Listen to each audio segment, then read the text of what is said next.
Sabrina Johnson, and I'm here at the Race Relations Institute at Fisk University here in Nashville, Tennessee.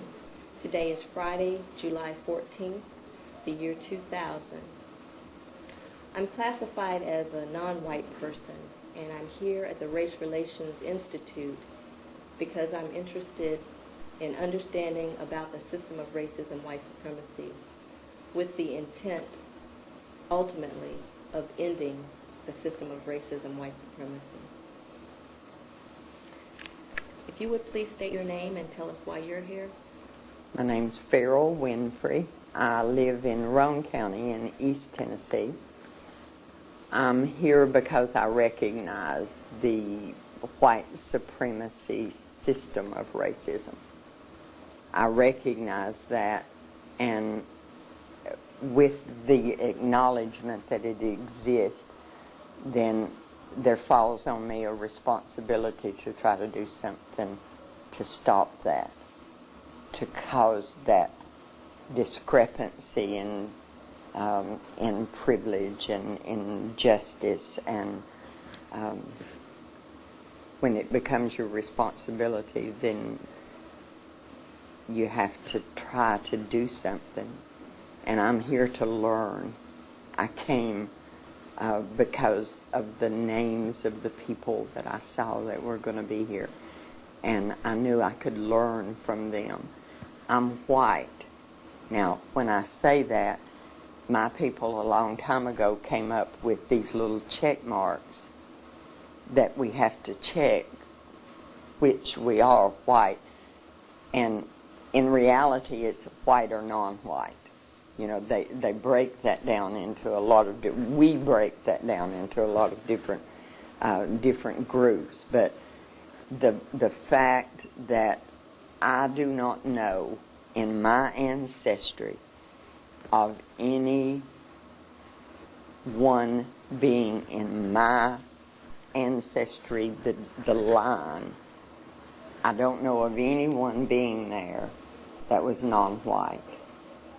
So I put that little check mark where white is.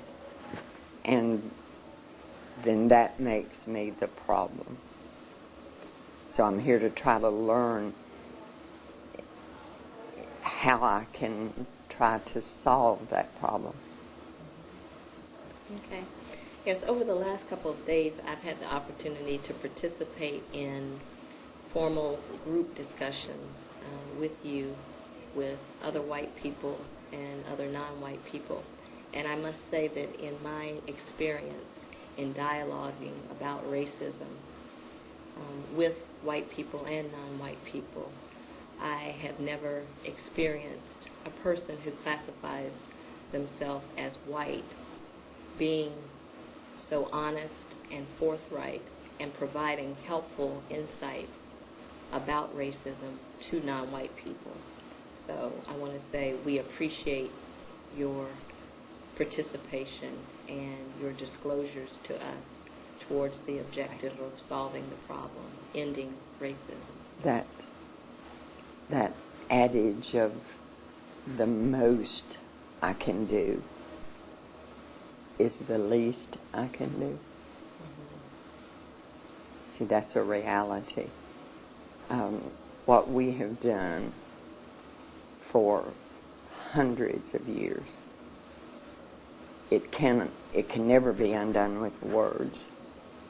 But words can bring an understanding, and until that understanding comes, that brings an awareness to my people of what they have and are doing, things are not ever going to change. The changes have to come from action, but the action have to be brought about by words. So I praise God if that has happened, and if I've been able to be a part of that, then I praise Him for it, and I thank you for saying it. Mm-hmm. Yeah, it's been my experience that when people who are classified as non-white dialogue with people who classify themselves as white about racism, emotion tends to really run high.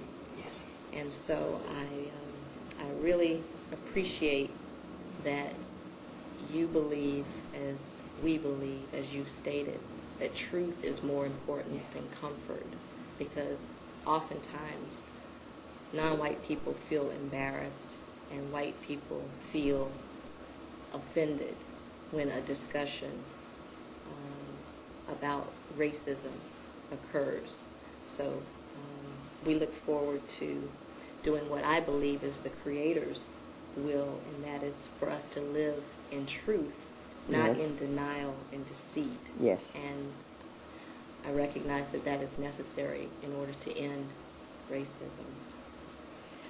Could you begin by stating what your perspective is about the existence of racism? Just talk about what it is. I agree with the principle, the theory, the principle that racism is prejudice plus power. I had a conversation yesterday with a black man and he said that he knew some of his people who were racist, and I talked with him about that, because without the power to take that prejudice and actively place it into position to cause people to do or not do, then it is simply just prejudice. And I believe that. So that's the premise from which I come, that racism, you have to have that power in order for there to be racism. And most white people would look at me and say, I don't have any power. But we do have power. We have power just getting up in the morning and looking in the mirror and not having to think about race. That places us into a position to where our minds are clear and that it's a problem that we don't have to deal with. We don't think about it because we don't have to think about it. It's not something that completely controls our lives. So there, from the very beginning, when we wake up of the morning, then we have an advantage, and that advantage comes from the color of the skin. When we go into a store and we're not assumed that we're going to be a shoplifter simply because of the color of our skin, that is an advantage. When I walk down the street and I'm more safe, now that's not saying nothing would happen ever to me, but I would be more safe walking down the street alone than you would be.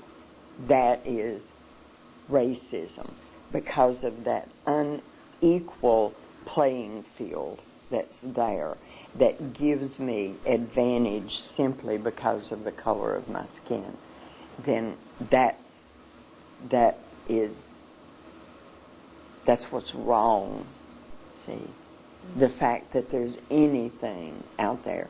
I've been accused of betraying my people, my race, my faith, my gender, everything, because of the beliefs that I have, that when we take advantage of those things, then we are being white supremacist. Because most people, when they think about someone that's white supremacist, they're thinking about the guy in the fatigues and he's in the woods and he's shooting and target. But I am being white supremacist when I accept an establishment that gives me more than it gives you. If I know that, if this is something that I'm aware of, and I take advantage of that, then that makes me, I believe, that puts me in the category of being a white supremacist. Now, how do I not take advantage of it? Because I've had white people ask me this. How do I not take advantage of it? Do I not take a job that I know is given to me because I'm white, and if I had been black, I wouldn't have gotten that job? Do I not take that job? I have to eat. My children have to eat. So we get into realities, and there are things that we cannot not do. So we are white supremacists because we are taking advantage of a system. But what we have to do, what we must do, is to try to stop that system from being as it is. Try to undermine that system in any way that is legal and not going to land you in jail, hopefully, rightfully land you in jail. But you have to fight it. You have to try to stop it. But that still doesn't stop you from taking advantage, because every day of your life as a white person, all day, every day, everything that you do, everywhere you go, you are taking advantage of being white. Most of my people, they don't think about that. They've never had to think about that, which is the greatest advantage of being white. They don't have to think about it. It's not a determining factor in their life. That is a conscious factor. And I'm talking too much. No, you're not talking too much, please. As a person who classifies himself as white, and even as white supremacist, as you have just stated, what specifically do you view your role to be as you interact with other people who classify themselves as white? I've said for a long time God's placed me on a path that there's not many other footprints on that path. There are some. Thaddeus Stevens he's one of my heroes. Most white people wouldn't have any idea who he is. I have the responsibility to try to change it.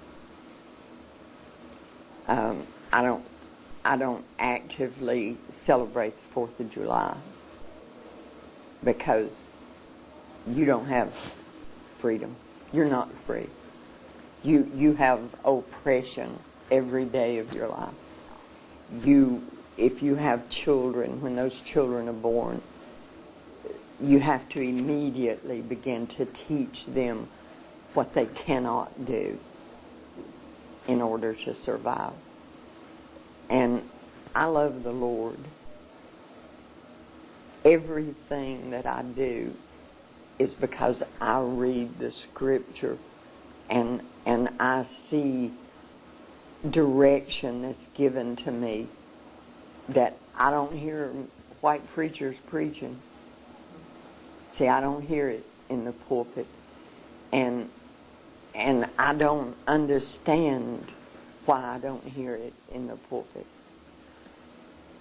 So my responsibility, I'm the one that causes it.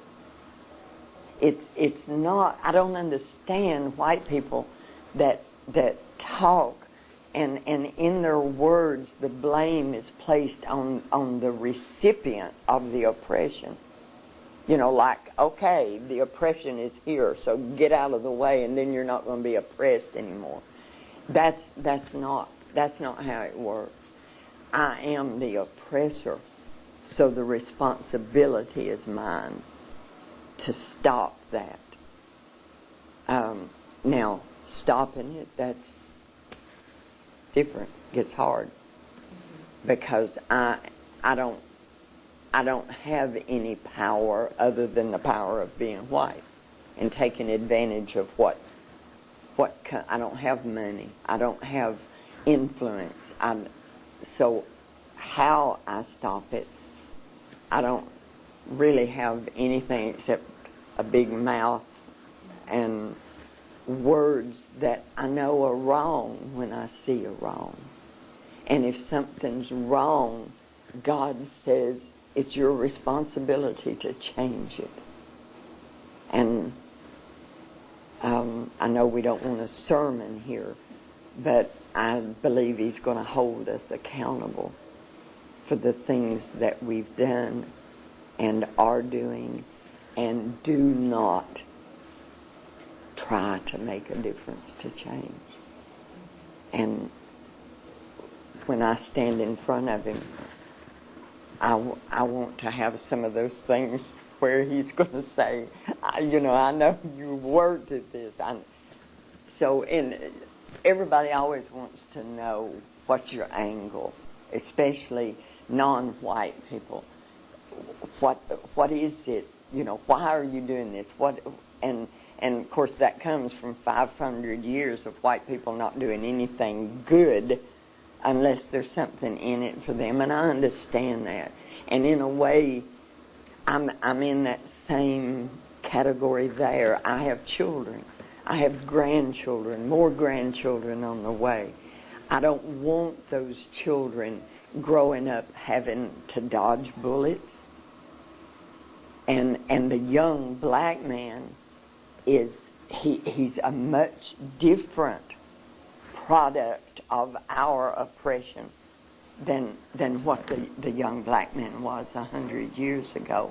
I don't want my children in a civil war in this country between black and white. So in that way I'm selfish, see. And the fact that I want God to smile on me and say, I've seen you do, that in itself is selfish. But he's also given me a burden. And there's not any way that I can ever say to you that I know what you go through. See, there's no way that I can do that. And he gives me understanding that I can't do that. I can't know what your life is because of the color of your skin, because of the amount of melanin that God placed in your skin.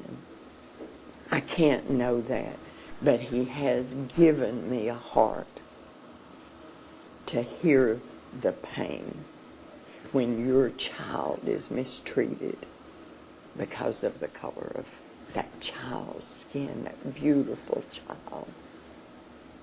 He's given me the ability to have a small degree of understanding about that.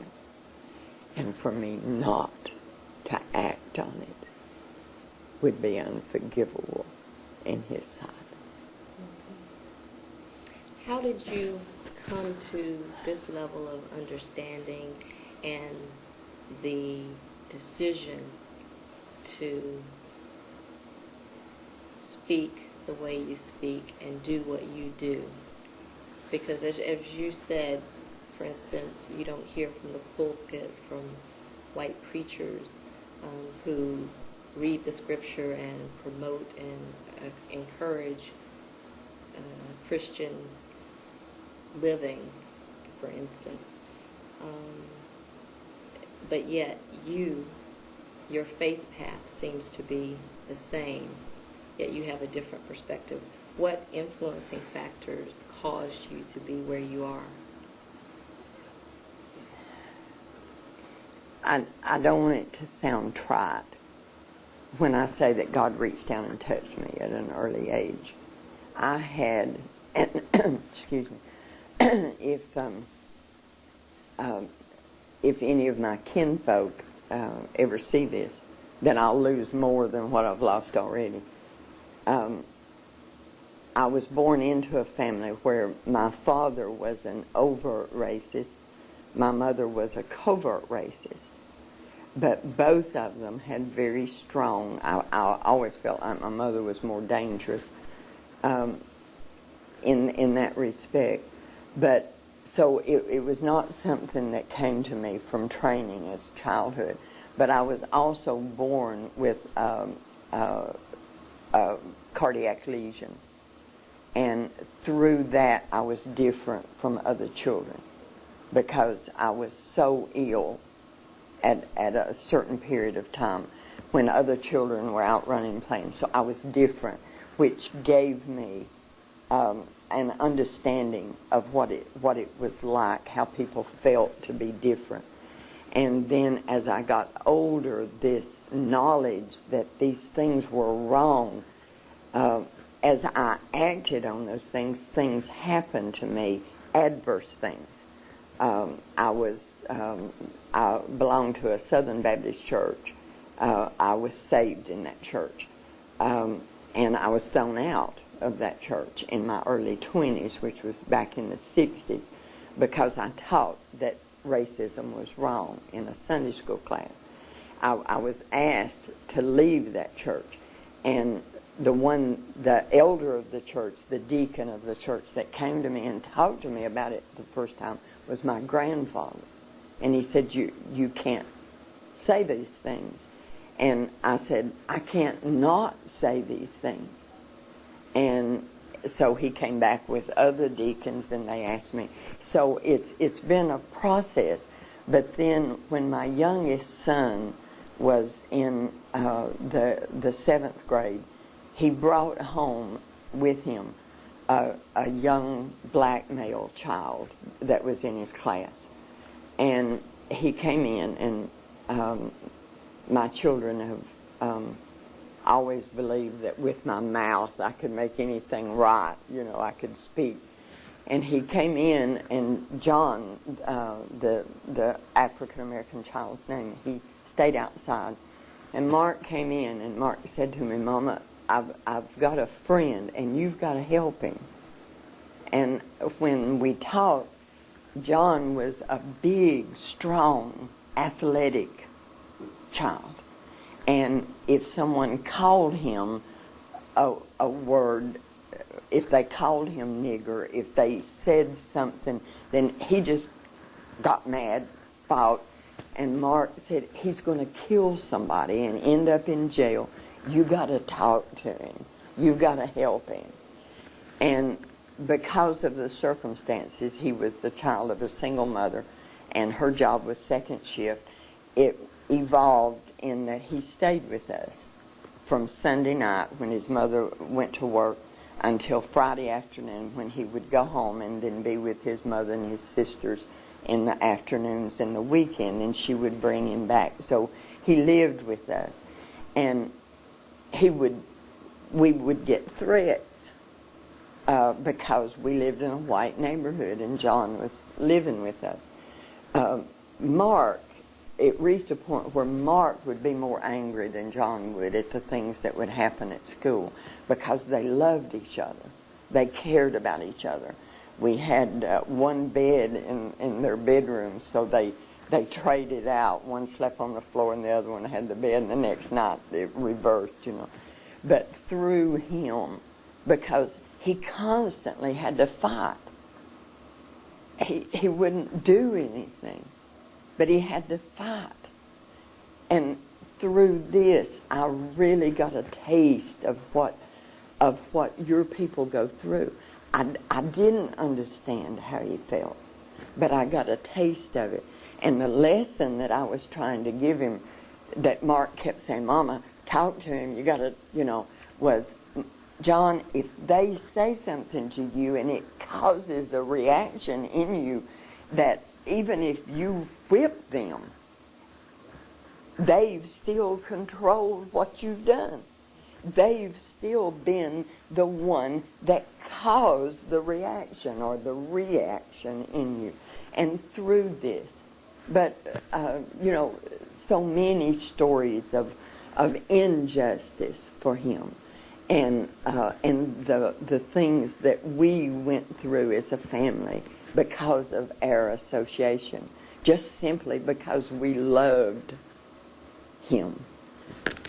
All of these things. See, God doesn't set you on a path and not prepare you for that path. So all of these things, being different myself, being struck down by my own people because of what I believe, and then loving someone. I'm not sure any white person could ever enter into this battle and be on this side of the firing line unless they love someone of color. Because most of us isolate ourselves. We can get up in the morning, go to work, go shopping, go do everything in our life that has to be done without coming in contact with you. So unless we love someone, we don't know what you think, what you feel.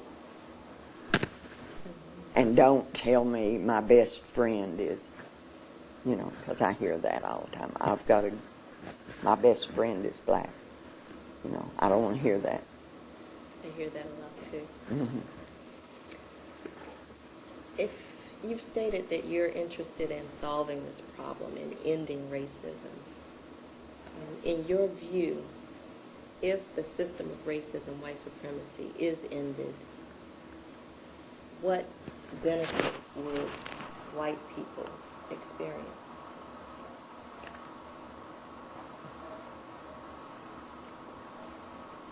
The guilt would go away, for one thing. Well, the present day guilt, because we can't ever undo what we've done. So, but that's difficult. What would we gain? Because most people ask me, what would we lose? That's a difficult question. Peace, because racism is the cause of the problems that we have in this country. It's the cause of the crime. It's, racism is, I feel like, the backbone of all ills that this country has. So we've gained peace. We would also gain knowing you and knowing about your culture, what you still know of it, because we've robbed you of most of it.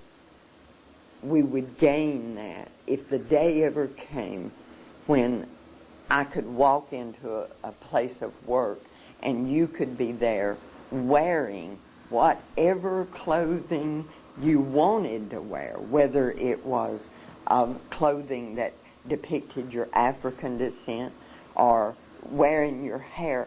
White people tend to say, well, that's another question, I guess. We would gain knowing you, see, because we don't know you. And that robs us of a great blessing.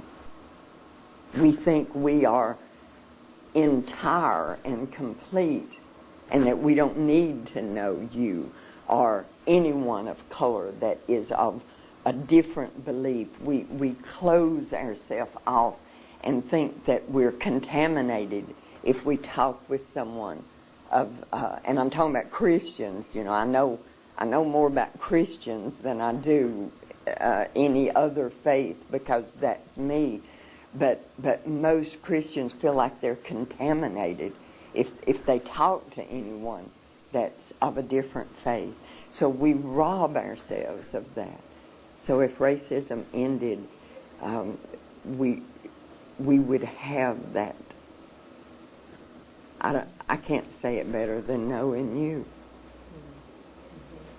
Some would probably argue, some non-white people in particular would probably argue that indeed we think white people know non-white people, and by that knowing are more able to control and dominate and keep the power dynamic as it is. How would you respond to that? We know what we've done to you. And we know what over 500 years we've put in your heads. And we know how to utilize that. And we know how to take advantage of that. And we even know how to have a black friend. We know the dynamics of who is in control. And I don't care how much the system has changed to the point to where what is politically correct at this point might be different from what was politically correct in the 50s. We still know where your place is. We know where our place is. And to me, the greatest deception that we've caused is that your people believe us when we say, this is my place and that is your place. Because I see evidence, and especially in seminars like this, because I will hear non-whites speak, and I hear them speak when they don't even know that they're speaking from a position that I have told them is the only way they're going to be allowed to succeed to that degree that I'm going to let them come up that ladder. Of course, I'm just going to let them come up so far. But the greatest sadness for me is that they don't even know. See, I have done such a good job that they don't even know that I've done this to them. A strong black man one time said to me, one of the greatest things you can do for my people is to stop shedding any tears. Because I'm very emotional. I get very emotional because this is my heart. And it's what I will probably die doing. I have no illusions about what my people think about the work that I do. And I realize that. But when I talk with someone, it would be very easy for me to begin to weep at what we do and what we have done.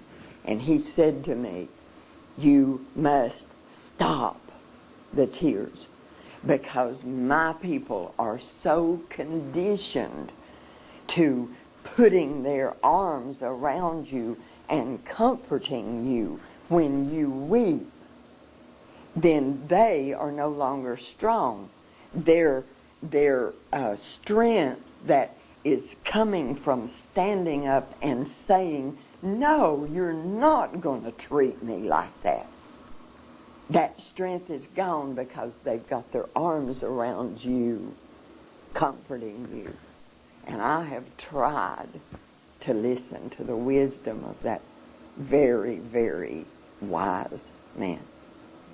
I can't always, When I sat in that room the other night, when the author of Without Sanctuary, when he was speaking and those pictures were there of the lynchings, the methods that we have used to keep control, I wept, that I couldn't. But when I wept, his words came back to me, because all around me, the non-white people would reach out and comfort me. My God, there in front of, I don't understand it. See, I don't understand the closeness that your people have with the Mother Earth, with the concept of beginnings, God himself.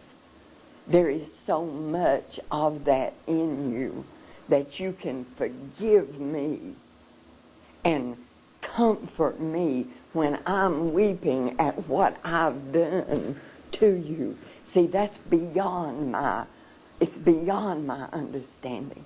I don't understand the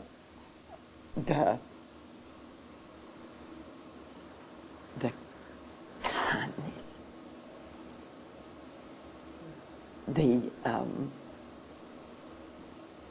I say the word forgiveness, and God forgive me for saying the word forgiveness, because another very wise black man said to me, don't ever ask my people for forgiveness, because the word forgiveness means the eradication of a debt.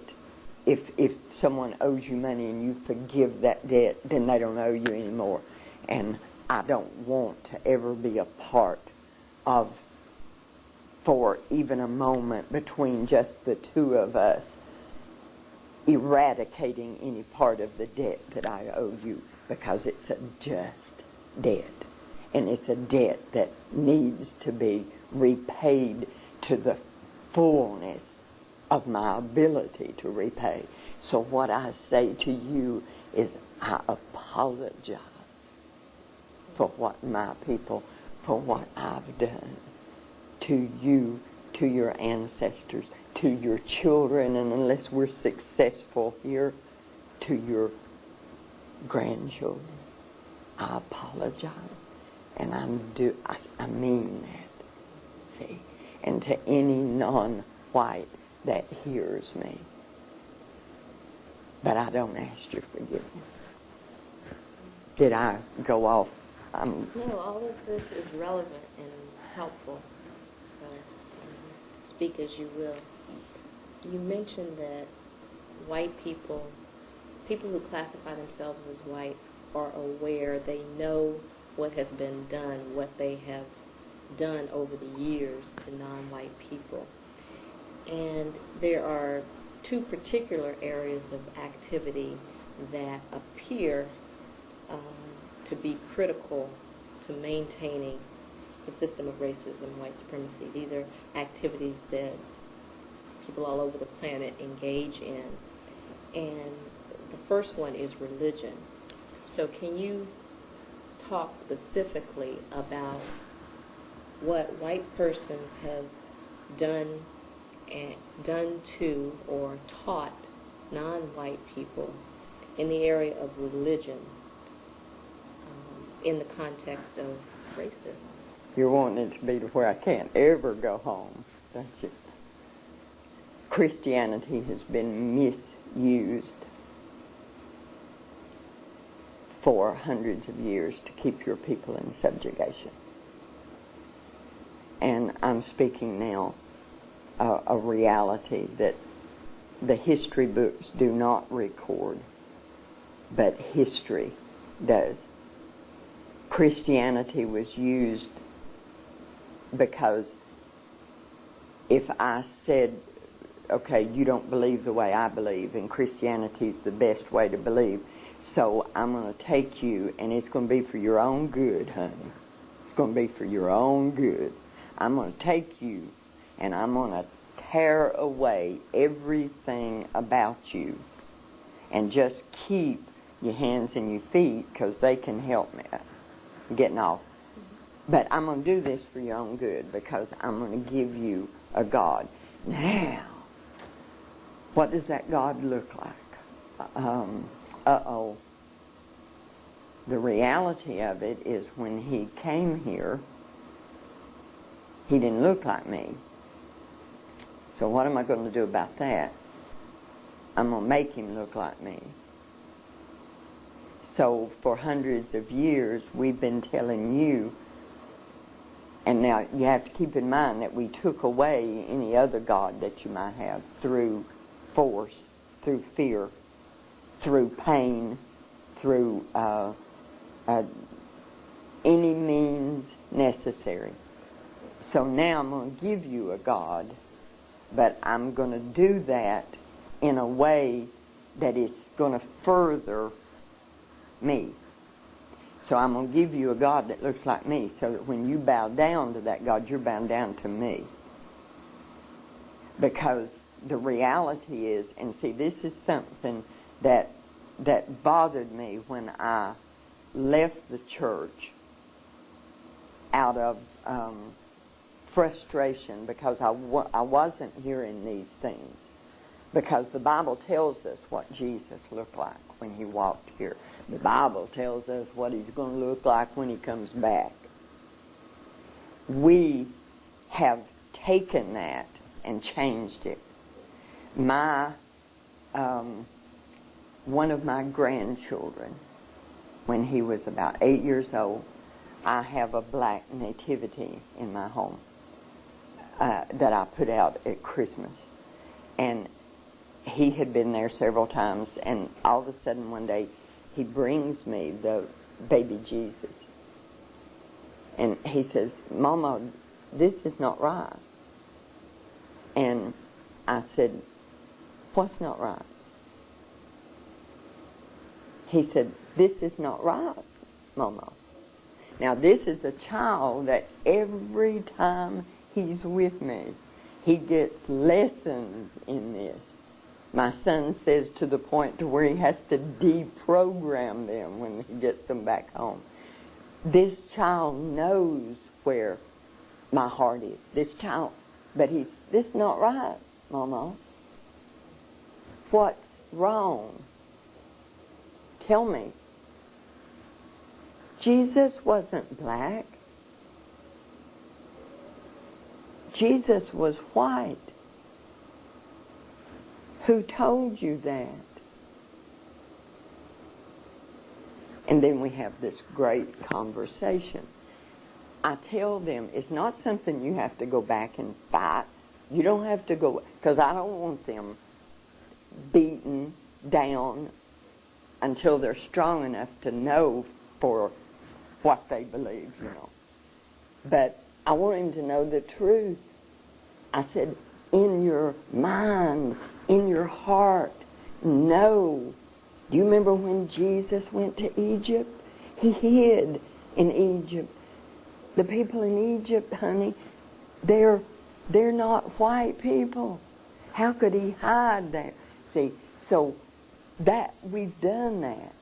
We've given your people a God that looks like me so that you don't have any qualm about bowing down to me.